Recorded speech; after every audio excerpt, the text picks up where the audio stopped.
Assalamualaikum warahmatullahi wabarakatuh. Perkenalkan, saya Elvira Ariska dengan NIM 0104181246, mahasiswi dari Universitas Islam Negeri Sumatera Utara dengan jurusan Manajemen Dakwah B. Di sini saya akan menjelaskan tentang pemberangkatan haji dan umroh. Yang pertama, kegiatan sebelum berangkat. Sebelum berangkat ke Tanah Suci, setiap jemaah hendaknya yang pertama, menjaga kondisi kesehatan dengan mengkonsumsi makanan bergizi. Yang kedua, merawat kebugaran atau kesehatan fisik dengan berolahraga secara teratur. Yang ketiga, menyelesaikan urusan pribadi, dinas, dan sosial kemasyarakatan. Yang keempat, menyiapkan bekal untuk keluarga yang ditinggalkan. Yang kelima, menyiapkan barang-barang mulai dari dokumen atau surat panggilan masuk asrama, bukti setor lunas BP berwarna biru, buku, dan atau kartu kesehatan, perbekalan, pakaian, sampai obat-obatan yang diperlukan.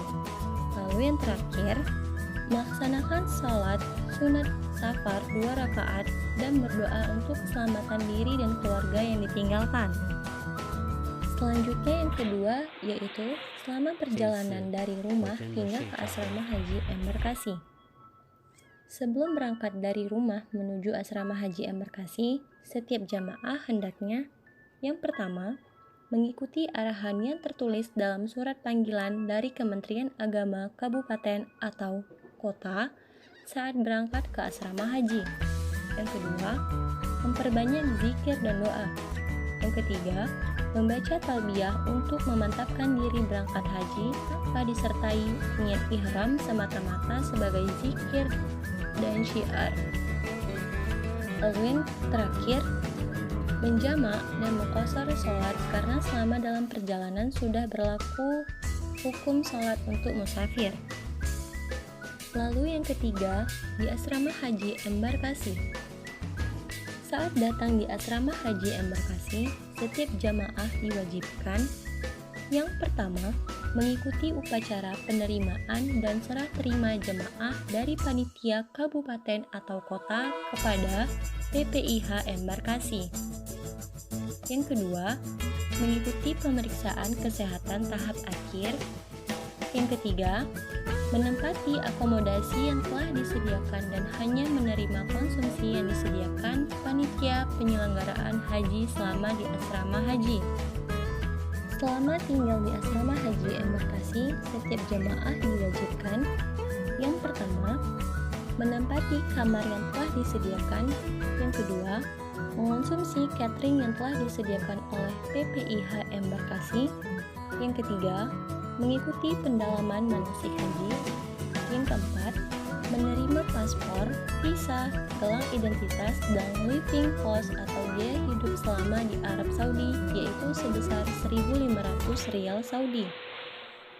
Yang kelima, mengecek kelengkapan dan kesesuaian dokumen paspor dan visa sesuai nama dan foto yang tertera dalam paspor dan visa, serta memastikan dokumen itu tidak tertukar dengan milik orang lain. Yang keenam, menjaga barang berharga seperti uang, handphone, emas, dan dokumen.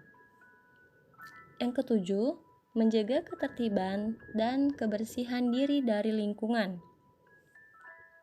Yang kedelapan, menerapkan sikap toleran, saling bantu kepada sesama, dan bersabar jika mendapatkan sesuatu yang kurang berkenan di hati. Yang terakhir, memakai pakaian ihram bagi jamaah haji gelombang kedua ketika hendak berangkat dari asrama haji menuju bandara. Selama menetap di asrama haji embarkasi, jamaah dilarang yang pertama, membuat kegaduhan dengan keluar masuk asrama haji sembarangan demi menjaga ketertiban, keselamatan, dan kesehatan jamaah haji sendiri. Yang kedua, meninggalkan alat perlindungan diri atau APD yang dibagikan di asrama haji seperti masker dan botol semprot atau minum. Yang keempat, berangkat menuju bandara embarkasi. Saat berangkat menuju bandara embarkasi, setiap jemaah hendaknya Yang pertama, menaiki bus dengan tertib dan teratur sesuai dengan regu dan rombongan. Yang kedua, memperhatikan tas tentengan dan tas paspor agar tidak sampai tertinggal. Yang ketiga, membaca doa atau mengaminkan doa pembimbing ibadah saat berangkat menuju bandara.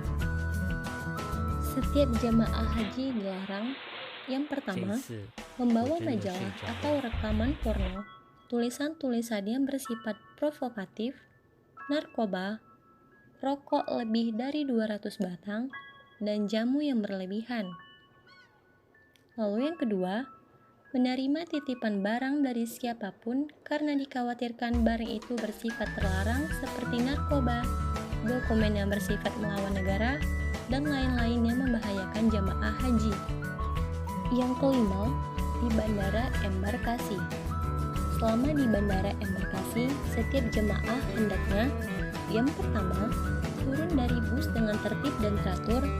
Yang kedua, memperhatikan tas tentengan dan tas paspor agar tidak tertinggal dalam bus. Yang ketiga, menaiki pesawat secara tertib dengan menunjukkan boarding pass. Yang keenam, di pesawat terbang. Selama di pesawat, jemaah haji hendaknya yang pertama, mematuhi petunjuk yang disampaikan awak kabin atau pramugari atau petugas kloter. Yang kedua, menyimpan tas tentengan di tempat yang telah disediakan di kabin. Yang ketiga, menggunakan sabuk pengaman dan duduk dengan tenang. Yang keempat, memperbanyak zikir dan doa serta membaca ayat-ayat suci Al-Quran sebagai bentuk berserah diri dan tawakal kepada Allah. Yang kelima, memperhatikan tata cara menggunakan WC. Maksudnya yaitu berhati-hati dalam menggunakan air agar tidak tercecer di lantai WC pesawat karena ceceran air bisa membahayakan keselamatan penerbangan. Yang keenam, melihat petunjuk bila hendak buang air kecil atau besar, misalnya duduk di atas kloset, menggunakan tisu yang tersedia untuk mensucikan diri, membasahi tisu dengan air keran. Bila masih ragu, jangan segan meminta tolong kepada awak kabin atau petugas kloter. Yang ketujuh, bersuci dengan cara tayamum. Yang kedelapan, membersihkan kloset dengan menekan tombol yang bertuliskan flush setelah selesai buang air kecil atau besar. Yang kesembilan, menjaga pakaian yang dikenakan tetap bersih dan suci selama buang air besar atau kecil.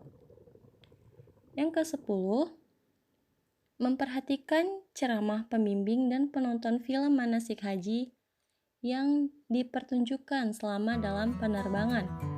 Lalu yang terakhir, menghubungi petugas kesehatan bila jemaah haji sakit. Selama dalam penerbangan, jemaah haji dilarang yang pertama, membuat kegaduhan, berjalan hilir mudik kecuali ada keperluan. Yang kedua, merokok dan mengaktifkan handphone. Yang ketiga, berwudu di toilet pesawat.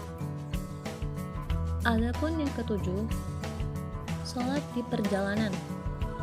Sholat di perjalanan dapat dilaksanakan dengan cara jama' dan qashar. Sholat ini merupakan rukhsah atau kemudahan dari Allah Subhanahu wa Ta'ala sejak jemaah haji meninggalkan rumah sampai kembali ke tanah air. Adapun sholat jama' adalah mengumpulkan dua sholat wajib untuk dikerjakan dalam satu waktu yang sama. Sholat yang dapat dijama' adalah zuhur dengan asar, maghrib dengan isya. Sholat qashar adalah meringkas sholat dari 4 rakaat menjadi 2 rakaat, yaitu sholat zuhur, asar, dan isya. Mungkin itu saja yang dapat saya sampaikan. Mohon maaf apabila ada salah-salah kata. Saya akhiri. Assalamualaikum warahmatullahi wabarakatuh.